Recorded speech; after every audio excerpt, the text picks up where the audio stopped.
so that they get to know what is taking place in another part of the country.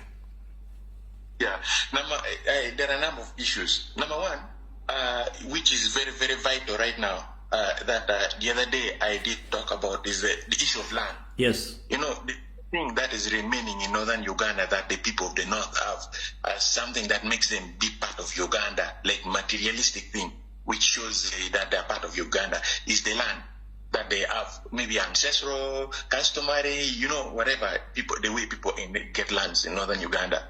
Now, there are, since last year, 2 years, let me say since 2 years back, you know, Museveni has been drilling oil in Oima, that oil place. Yes. Is in the park, next to the park. Yes. Now, the vibration from that oil machinery is chasing away the elephants. Ochimani, like elephants do not like noise. Yeah. So the noise peers like enter so deep and painful into their ears. So they are shifting, they are migrating from the side of the park, from that side, and coming towards the community. Now, if you see the map of Uganda, or actually sub-region, one district called Nwaya district borders the park. Actually, majority of the land of Nwaya district, a very big chunk, is into the park.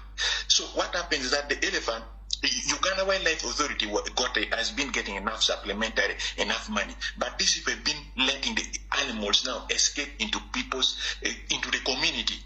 You've been seeing elephants killing people in areas of Kojli, in areas of Kojongaho, coming up to that part of Anaha, part of Oluyo. Now, what happens is that when elephants come and kill people, they do not want people to kill the elephants or these animals here. Instead, now UA is coming with an initiative saying that people should begin shifting from those particular areas which are being disturbed by animals and going somewhere else.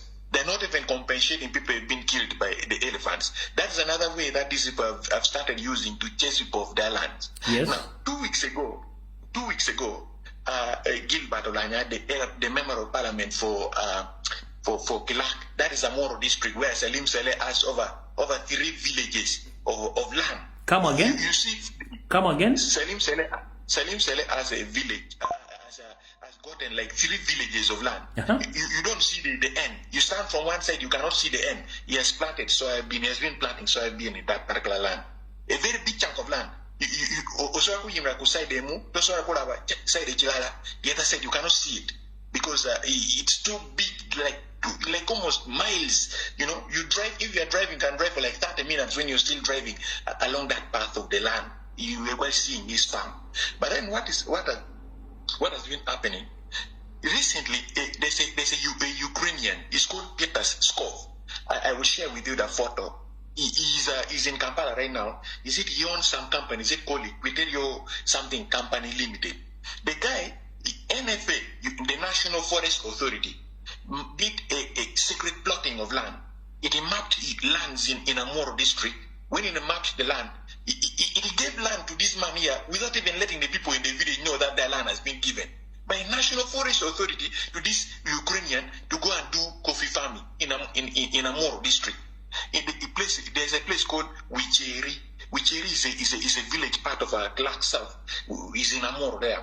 If you go to Amor, you'll get it. Is the other side. Like 6,983 acres of land was given to this Ukrainian. 6,983 acres of land was given to this Ukrainian by NFA, National Forest Authority, after secretly plotting or mapping people's lands using satellite planes flying over the region. So they gave the guy, now they told the guy to go and talk to the honorable member of parliament for that particular constituency so that he can get the land without telling the villagers. Now villagers are there without knowing anything. Their land is being taken and being mortgaged by NFA, National Forest Authority. You remember last year, Mama Kabina Navanja went to Amoro in the same place called Apa, where there's land issues. Went there and told people that the people over 3,243 families were supposed to leave that particular land. For those who had national ID, they were going to be given, is it 20 iron sheets, 15 million, and then is it 20 bags of cement. And then I think 20 like that, 20 million, 15 iron sheets, and then is it 10 bags of cement to vacate and leave and go elsewhere and then build their houses somewhere else and leave that particular land. That's what the Prime Minister of Uganda went to Amoro in broad daylight before cameras and told people that people are supposed to do to leave that particular place. There's been a lot of problems on that land. So that is another thing, which is very serious. Now, you come to northeastern part of the Acholi sub-region. Yes. That is in the district of Agago district. That is areas of Dilang.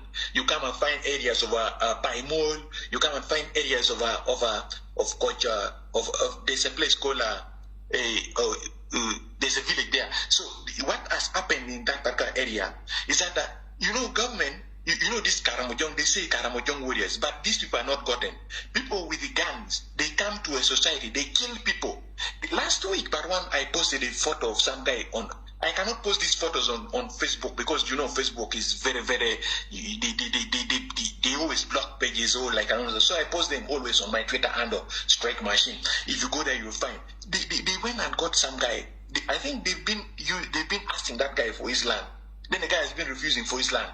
This NRM cadre is on the village. These generals, they use people on ground to get whatever they want, these soldiers and all this stuff. So what happened? They went to that particular place. They had abducted that guy. Overnight from his house. They first burned over six buildings in that particular place. Then they abducted the guy. And then they took the guy to the bush. When they cut off this man's private part, this man's dick. This man's dick, and they put it on a tree, and they did some rituals there, and also they left the body of the guy down there in the bush. It took 5 days for people to find the body of the guy. That one happened, and no media talked about it. Everybody's quiet as if everything is okay. Now they came with the incidents of burning houses. You find when they want land in this particular place. And you refuse, they will come and burn all the houses there. Last week I shared a video of Karamojong. They went and burned over 75 houses, family buildings, over 75. It went with the clothing, everything. Today I got photos, very many photos and videos of Karamojong now migrating from their homes and going somewhere else because their land, their everything, their houses were burned. So this is a strategy that government is using to get land in these days. They're using forceful and very, very robust means of getting land from the community without even properly. Karamoja has a lot of minerals. But if you have to see Karamoja, there's no public university in Karamoja. All sub-regions in Uganda have universities, but there's no public university in Karamoja. There is no hospital in Karamoja up to Moroto, which is even under-facilitated. There is no water, free clean drinking water. I went to Karamoja several times. Even last month I was in Karamoja. You buy Renzori water 2K, this small bottle. It's very expensive that side. Food is, there is nothing in Karamoja. Yet there is a lot of minerals being extracted from there. Salim Saleh owns a marble mine in Karamoja. He exports them to Italy in tons of billions and trillions of shillings. But Karamoja remains the way it is. The other time you saw Kenzo's wife, is it Nyamotoro, going there when there was clashes over minerals in a beam. What happened was lightning struck, Lado thunder struck a particular place in a beam. So it exposed a very big 1 acre of gold. It exposed just Ladu struck Kara in that place in a beam, then it exposed minerals, gold. So what happened? Karamojongs came from all over Karamoja, and there was what called a gold rush. They were digging gold day and night. People put solar, and later, 2 days later, they sent Chinese there. UPDF beat people overnight. Seriously. UPDF and Erector beat people, Karamojongs from there, and then they deployed Chinese. There's a Chinese guy, I've forgotten his name. I even saw him, I met him even that side when I went for some work for some civil society organization that side. I met him. The guy is the one now aiding a company that is now extracting gold from that particular place, and they're exporting it elsewhere. I don't know where they're exporting it to. So that is the situation that side. They're causing serious problem. And there is something called work. I don't know if you've heard about this. You saw the other time Salim Saleh hiring the TikTokers from Kampala. Yes. Now, they are coming to Gulu to tell the locals how good NRM is, or how Salim Saleh has helped transform northern Uganda. What? These are people who brought us problems. There's an organization called WORK, created by Salim Saleh. Butcherman is in Gulu up to now. He doesn't want to leave northern Uganda. He's always based in Gulu now. That man is in Gulu. Yes, he's in Gulu. With his tiny legs. With his tiny leg. that thing that he used for work, and we shall make him run until I don't know where, I don't know stuff. The guy is in Gulu, confusing people, artists. They created something called WALK. WALK, W-A-L-K, which means West Nile, actually Lango and Karamoja. It's something owned by Salim Saleh. We received the award being the patron of that particular thing. It's called WALK. They are confusing artists in northern Uganda a lot, creating chaos. The other time you saw it ended in a fight. People almost exchanged blows in Gulu. The artists of Gulu. West Nile complains, Karamoja complains. So they are confusing people in the north. And as they confuse people, the kind of information that comes out of north to the media or to the world is not the kind of information that should be coming. They're leaving out the most important issues, grabbing land. Can you imagine that giving National Forest Authority goes and plot land using satellite, using a plane, and then gives over 6,000 to 7,000 acres to a white man, a Ukrainian, a guy called Peter Skov, to do coffee farming, and without telling even the villagers that their land has been given to NFA. Now they're using soldiers to come and vacate people from there. What kind of country are we in? So let me ask one small question. Yes. What effort has been done by the area MPs of the northern part of the country? Have they intervened, or they're just quiet? They are protecting Salim Saleh? Man, the problem is right now I think on a one MP now. It's on a one MP talking now. That's Gil Barolanya, whose constituency is called Gil Barolanya. Yes. He's an FDP candidate. All MPs are converted to NRM. Even the LC5 of Amoro last week, Barwan defected to NRM. He was an FDC guy called Lakon Michael. He's the one now. Can you imagine right now in Amoro district? There are people who are moving with the some machines. They're telling people to register their land, their land titles, or their names, their details, and all of that. They are moving in the villages, and they are being commanded by the defected guy. He's called Lakon Michael. The LC5 chairperson of Amor district is now doing the Kadogo boy for Museveni'S, for the Sales to grab people's land, getting people's documents. That's what is happening. Now in Gulu, you come to Gulu, we had people who are talking for the Acholis and all the Penduzis left. They all went to NRM. There's another, people are defecting them. There's a guy called Akol. In his constituency, there's a lot of problems, land grabbing. People, do you know in Acholi sub-region we have 11 administrative units. There are 8 districts. There are 8 districts in Acholi sub-region. Out of the 8 districts that we have, and maybe one city, which is very fake, of course, and then there's a municipality that is Kigum. The city is Gulu. Now, what is happening out of all these 8 districts here? All of these 8 districts, they're a very big chunk of lands. There is only 3. That is Kidgum district. Then there is a Agago district. Then there is a Gulu district that have government hospitals. The rest have health centers. The Badina health centers. The rest of the districts. You find in Kidgum we have Kidgum Referral Hospital and then Kidgum Mission Hospital. Then you go to Agago, which is the upper north border in Karamoja, northeastern part of Uganda. It is having Ambrosoli Hospital, which was built by the Catholics in those days of the Dr. Ambrosoli and all those stuff. Then you come to Gulu. Gulu has a Gulu Referral Hospital. Now districts like Omoro, where the former speaker Olanya, Jacob Olanya, who died of cancer and all that, you had these stories. Doesn't have a hospital. It has a health center. And even in the whole district, yet there is what they call nodding syndrome. Now, last month we had a fight. We had a lot of issues with rants on one of the meetings. Can you imagine the government has already paused? Do you know nodding syndrome? Yes. This nodding syndrome. Yeah. This kid, they don't have feelings. Even if you pierce them you cut them with a bijambia, they don't feel any pain. So you prick them, they burn themselves with the fire, they don't feel any pain. So these kids are walking, drowning in water, they eat their feces, they eat their urine, they poop in their body. They are also government, since, you know when nothing syndrome started? Since when we were in displacement camps, when we were in the camp. When was that? It started since 2000, around in the early 2000. That's when the nodding syndrome started eating up people in Omoro district. Government, CBC scan, they extracted samples from the brains and the spinal cords of these children, took them to Washington. Up to now, results have not come. Museveni last week made a directive that wherever any details, any document about research about nodding syndrome must never be made public. What? Can you imagine? That's what he stated. People are dying with Northern syndrome. Children are dying.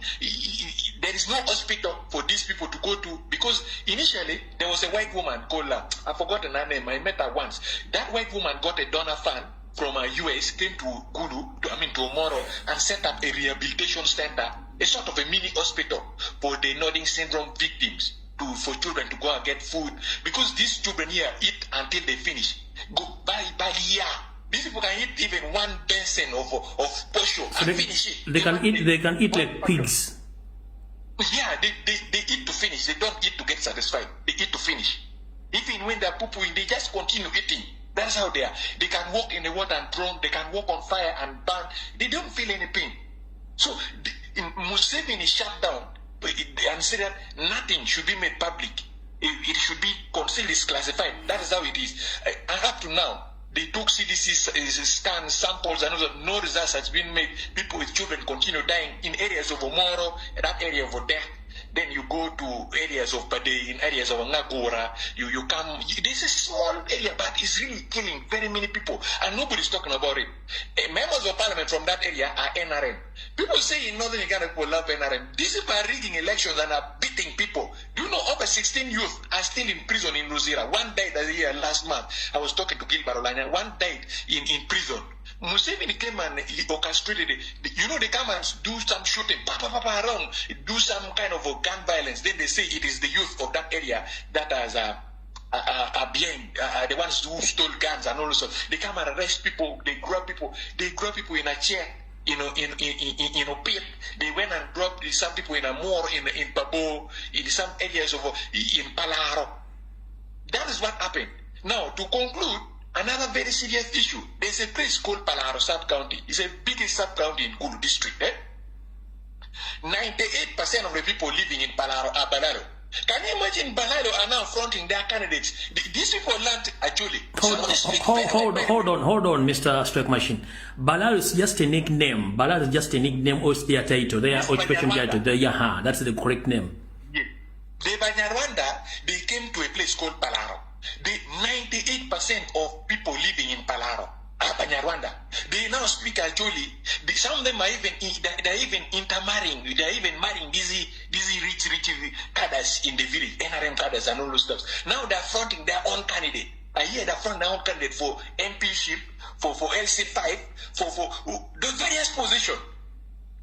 And the kind of cows that the ads that they have, they are over 500,000 ads in Palaro, on a Palaro. This similar scenario is happening in areas of, Amina, that city of Salim Saleh. Yes, I know. Has been getting a number of budgets. Amina has been grabbing lands in areas of, she has a sugarcane plantation. That sugarcane plantation. Yeah, that Musumari woman. They are grabbing land even in Lamour. You go to Lamour. Last week there was when I was passing by that border going to somewhere, there was a very serious issue, tense issue. The government went and caused problems in South Sudan. Yes. Now refugees from South Sudan are poured into Lamour. In very many, by the way. If you have to go into Lamour, you'll see a real displacement camp, very big one, full of South Sudanese.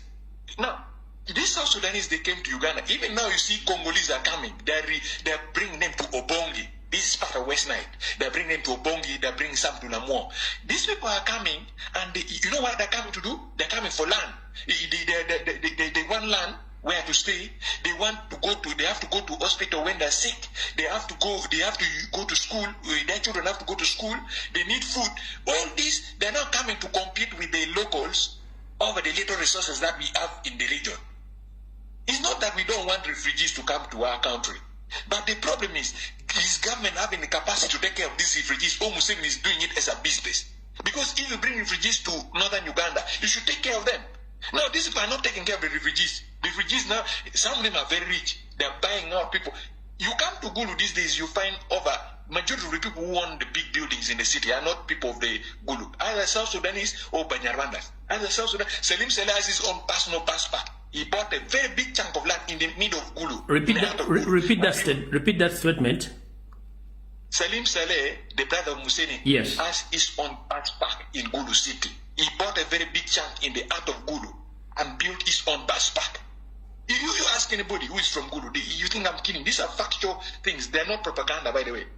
He has his own bus park in the middle of Gulu. That part of land which goes around as you strip towards Jereleno, next to a former Alobo, which is currently city club owned by Mapenduzi, Martin Mapenduzi. There's a junction there next to Buganda Pub. Salim Saleh has his own bus park in Gulu. Can you imagine how did that one happen? He created, now there are 3 bus parks in Gulu, by the way. There is old bus park, there is one next to Buganda Park, and there is Salim Saleh's bus park, which is more organized and well established. So this is a problem now, issues of land. And the way these people are coming for land in northern Uganda, sometimes I don't blame these locals here because they have been impoverished. Last year, there's a guy called General Tamawan. He has been doing a lot of dirty deals for Museveni in northern Uganda. So what they did, northern Uganda, fetetulia mwanyi, fetetulia simanya makaranda, fetetulia simanya. We eat kalo, we eat beans, we eat posho, we don't eat now. Salim Saleh is bringing cassava to the people actually. For us, we don't eat cassava. It's not our staple food. They are operation recreation. And this cassava, some of them have what they call the genetically modified cassava breed. They're spoiling the soil. Oshegera. They're spoiling the soil. We say that before you decide on what you want to bring to northern Uganda to the actually people, as government, is it to what? Because the PRDP fund, Amman Babs, they stole all that money for PRDP fund, which was meant to rehabilitate northern Uganda after the war. Amman Babs stole it and went with the money. Museveni never arrested Amman Babs. Sooner or later, we hear Museveni and Kotesa was being summoned to a court in the United States for taking bribes from a Chinese investor called Patrick Horn. Is it Patrick Horn? Yeah, something like that. You read that story. Yeah. So the government is coming now. They're trying to rebuild northern Uganda, but they're coming with the wrong strategy. You are bringing for us emwanyi. For us, we don't eat emwanyi. You are bringing for us cassava, which are genetically modified. It's destroying our soils. Now, another last thing about the land issue. People are planting, northerners, not everybody has the capacity to do mechanized agriculture. So people are planting trees in their lands. You find people, somebody has like 100 acres of land and has chosen to plant trees, pines and all stuff. Comrade, let me tell you one thing. These people, I don't know what has come over these people, these thugs. They burn trees. The other week I saw a whole over 3,000 acres of land of trees. Somebody planted eucalyptus and pines. All of them got burnt by fire. They just burn it intentionally. Now you try to protect your land by planting trees. Somebody comes and burns it. You try to keep your land under use within your mechanism. Means they are coming with the cadogos of NRM are coming to get your land titles, your documents, photocopy of your national IDs. For what? If government has a plan to roll out, why doesn't it come openly and tell citizens that we are going to do this and this and this and this? Why do you go behind doors? Why do you use these NRM cadres to collect people's details? Then you, from nowhere, we hear you've secretly done plottings of mapping using satellites, plane to map lands in a particular chunk of area where people live, by the way, and you give it to a Ukrainian to come and do coffee farming in a truly sub-region without even letting the locals know. So my brother, in conclusion, what was the intention of General Salim Saleh Museveni to bring these jobless TikTokers to another part of Uganda, mostly in Gulu, to market his bogus business? What was his intention according to your view? That is part of propaganda. He wants to show, he wants to, like this is the time for campaigns. Yeah. So anything that they do, it's our taxpayers' money by the end of the day. People like Bujaman living in Gulu here and all that stuff, it's our taxpayers' money. So what he's doing is just to masquerade that NRM has done something good for northern Uganda. They don't have anything good to show the people. To make even matters worse, northern Uganda, Julie Savage, not even 30% of people are on social media. Smartphone, that's why accessing information is not very hard sometimes. So they're trying just to paint them an image on media, a narrative. They're creating a narrative and instigating a narrative that, NRM has done this, Salim Saleh has done this. They're using the media. But this is something that cannot sell out. Why don't they use people in northern Uganda to market the ideas or the achievements of NRM in northern Uganda? Why are they bringing TikTokers from Barara or from Kampala to come and tell the locals?